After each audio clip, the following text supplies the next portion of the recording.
Lain hari di Polres Palabuhan Ratu eta penyidik teh sabaraha ribu orang atuh kerah terkait kasus Siska Surade nya. Kan merenan pas waktu di BAP berkas-berkas jeung bukti teh geus diserahkeun ka penyidik. Kunaon tiba-tiba ada yang mengaku penyidik anu arek jadi penyidik Siska anu ayeuna beda deui penyidik gitu.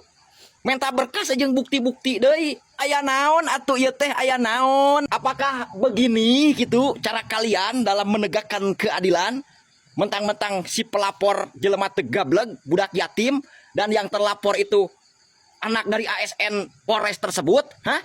Mana atuh slogan melayani, mengayomi dan melindungi teh?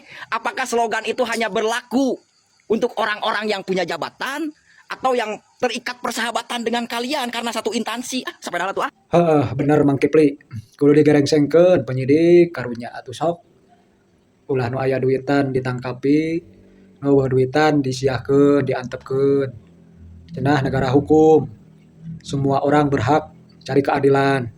Sok atuh Bapak Kapolres Sukabumi, lamun aya kasus-kasus teh dipercepat.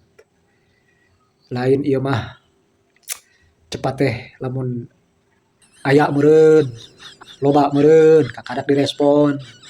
Tapi lamun eueuh nanaunan, hese sok atuh Bapak Kapolisian tegakkeun hukum, keadilan teh.